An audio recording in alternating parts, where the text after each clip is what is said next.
الحمد لله نحمده ونستعينه ونستغفره ونعوذ بالله من شرور أنفسنا ومن سيئات أعمالنا.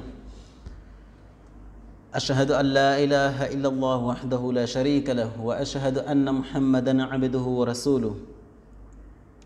قال الله سبحانه وتعالى في كتابه العزيز: أعوذ بالله من الشيطان الرجيم، بسم الله الرحمن الرحيم. إن الله لا يغير ما بقوم حتى يغيروا ما بأنفسهم. وقال رسول الله صلى الله عليه وسلم: من رأى منكم منكرا فليغيره بيده فإن لم يستطع فبلسانه فإن لم يستطع فبقلبه وذلك أضعف الإيمان. Louvores todos são para Allah subhanahu wa ta'ala. Depois de louvar Allah e enaltecermos, mandamos bênçãos e saudações para o selo da profecia, o último profeta Muhammad bin Abdullah sallallahu alaihi wasallam. Caros irmãos, nós estamos a viver no nosso país, na nossa cidade, um caos. Estamos a viver uma situação que constrange todos nós. Esta situação assola os muçulmanos e os não muçulmanos. Então, o que um muçulmano deve fazer? Qual é o posicionamento do muçulmano? Nós sabemos que o muçulmano, em qualquer momento, qualquer circunstância, qualquer lugar, ele não deixa a sua religião, não deixa de seguir o que a sua religião ordena, não deixa de seguir os ensinamentos do seu profeta, os ensinamentos de Rasulullah sallallahu alaihi wasallam. Então, qual será o posicionamento diante aquelas situações de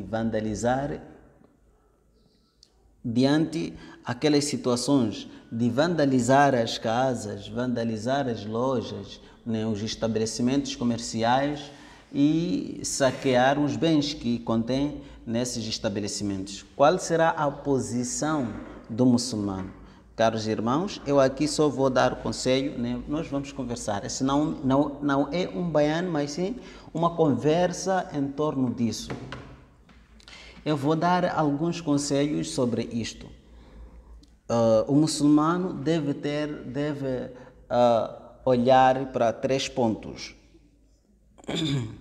Primeiro, o muçulmano deve se afastar, né? Não deve se juntar naqueles grupos que têm intenção de saquear os bens dos outros, atear fogo os bens dos outros, residências dos outros, e se afastar daqueles grupos que têm intenção de vandalizar os bens, os estabelecimentos dos outros. Isto por quê? Porque não deixa de ser haram, não deixa de ser proibido, de ser algo ilícito no Islã, aqueles bens que são saqueados naquele momento que são saqueados, que são roubados em grupo. Não deixa de ser haram, porque foi roubado em grupo, porque a pessoa adquiriu, né, de forma coletiva. Não. Da mesma forma que é haram, é proibido roubar algo, tirar algo, né, do seu irmão de forma inadequada, né, da mesma forma que é haram, também quando roubar, quando tirar de forma coletiva, em grupo, em grande número, torna haram, torna ilícito. A mesma punição que você vai ter, né, é a mesma que vai receber aquela pessoa que roubou de forma particular. Então, eu queria dar mais atenção nisso. No Islã não é permitido você roubar. Então, algumas pessoas pensam que aquilo que se adquire em grupo, de forma haram, então não torna haram, não fica ilícito, porque adquiriu-se em grupo. Não, aquela comida o muçulmano não deve consumir. aquele arroz que foi adquirida, né, saqueada, o muçulmano não deve comer. Aquela farinha que foi saqueada, mesmo em grupo, o muçulmano não deve comer. Aquele refresco que foi saqueada, o muçulmano não deve tomar. Então, este é o primeiro passo, a pessoa se afastar dessas atitudes. Segundo passo é olhar para o hadith de Rasulullah sallallahu alaihi wasallam. O que o Rasulullah sallallahu alaihi wasallam disse, né, quando você depara algo ilícito na sua frente, algo que contradiz as leis islâmicas na sua frente. Rasulullah sallallahu alaihi wasallam diz, nós devemos impedir. قال رسول الله صلى الله عليه وسلم من رأى منكم منكرا فليغيره بيده. Quem ver algo detestável, algo que contradiz a lei islâmica, né? Algo que é pecaminoso, que trave, que impeça com a sua mão. Agora, فَإِنْ لَمْ يَسْتَطِعْ, se não conseguir impedir com a sua mão, fabilisani, deve tentar impedir com a sua língua. Mas não conseguiu impedir com a mão nem com a língua. O que a pessoa deve fazer? Deve detestar no seu coração.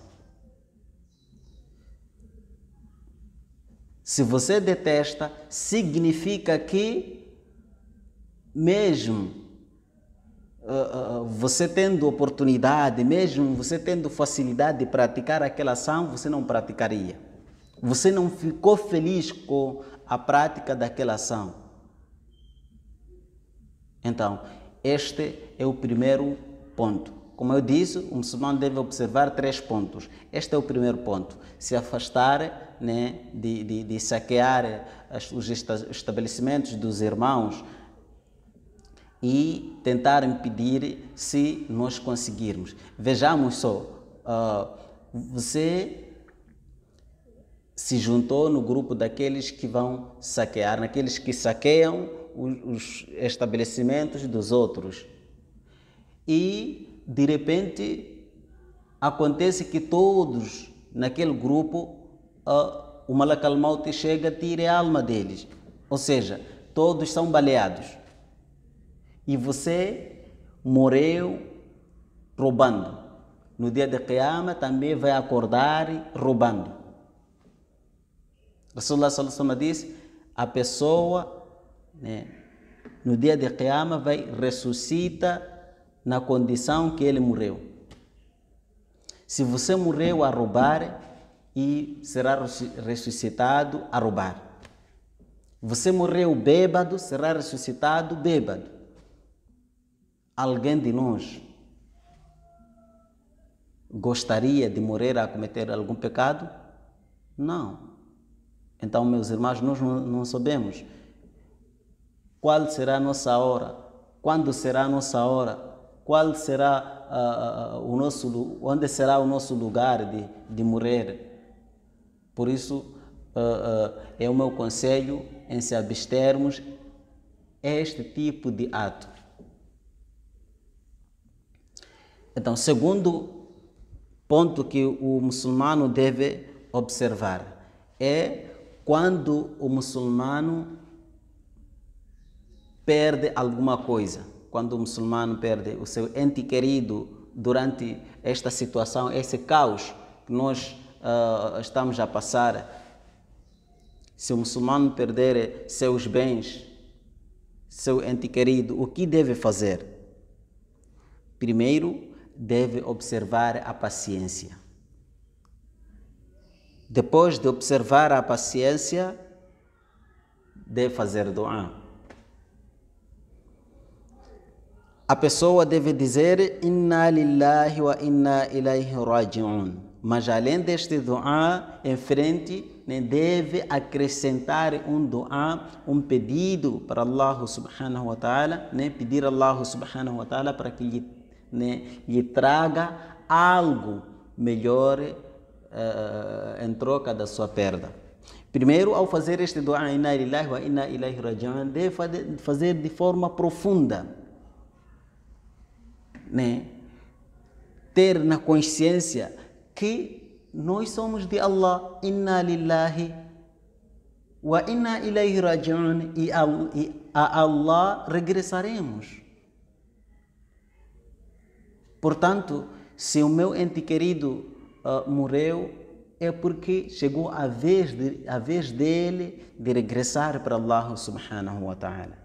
Se os meus bens foram saqueados, ou eu perdi os meus bens, porque Allah subhanahu wa ta'ala levou os seus bens. Nossa vida é de Allah, pertence a Allah, somente nós estamos a usar. Quando Allah precisar, vai tirar de nós.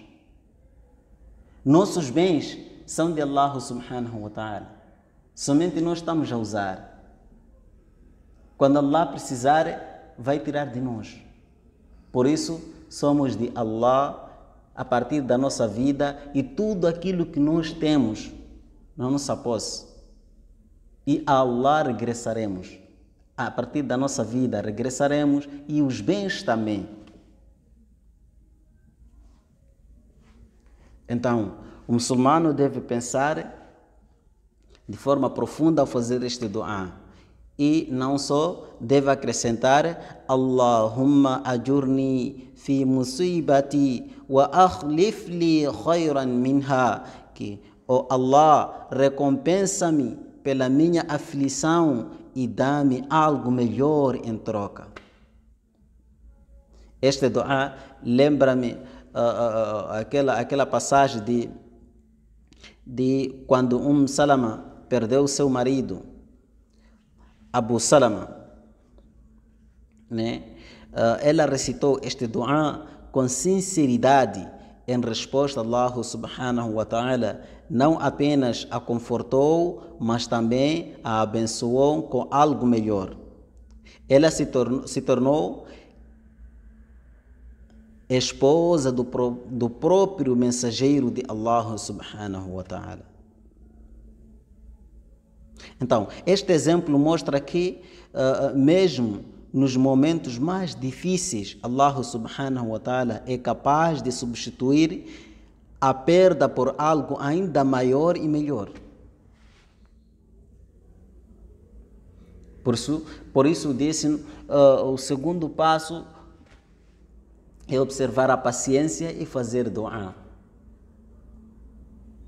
Fazer dua com firmeza e esperança, para que Allah subhanahu wa ta'ala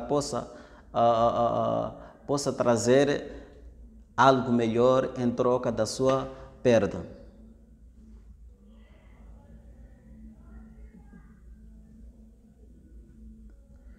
Então, o terceiro ponto que o muçulmano deve observar, qual é?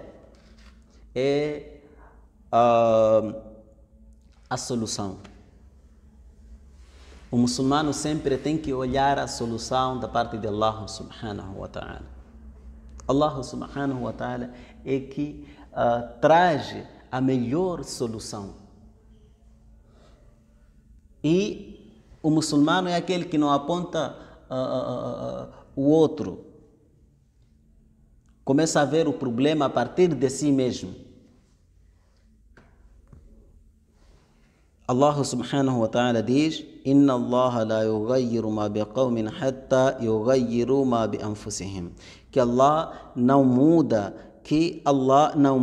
a condição de um povo até que ele mude o que há em si mesmo. Então, isto quer dizer que este todo o caos, esta toda a situação que nós estamos a passar, pode ser castigo de Allah subhanahu wa ta'ala. Nós estamos a desobedecer tanto Allah subhanahu wa ta'ala que nem prestamos atenção. Então, nós, para Allah subhanahu wa ta'ala nos tirar desta distração, nos tirar na situação que nós estamos, é necessário nós se aproximarmos de Allah subhanahu wa ta'ala, começando a nos arrepender, começando a olhar as nossas falhas, a retificar as nossas falhas e pedir muito astaghfirullah, né? Pedir muito perdão a Allah subhanahu wa ta'ala, e dando esmola, né? Aliás, dando sadaqa, dando caridade.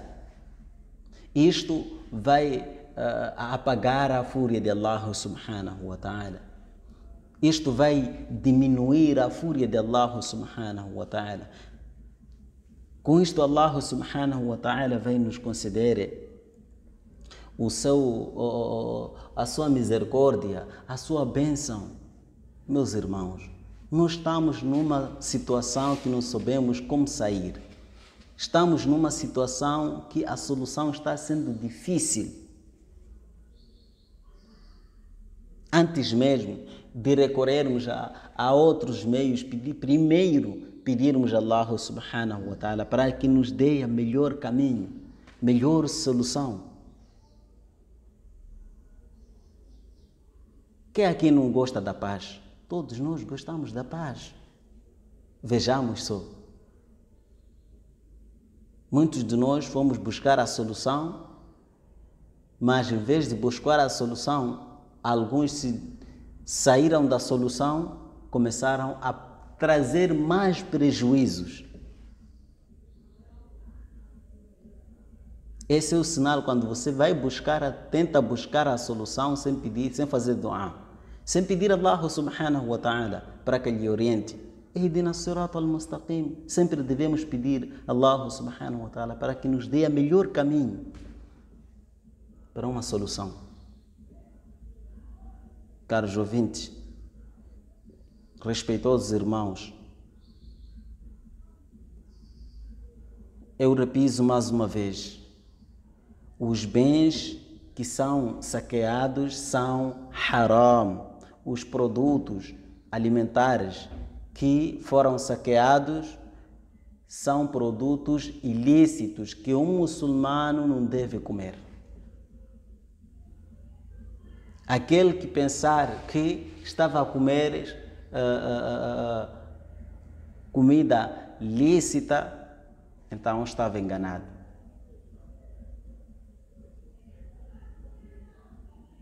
E a pessoa que fez deve se arrepender. Se conseguir devolver e a se arrepender perante Allah subhanahu wa ta'ala.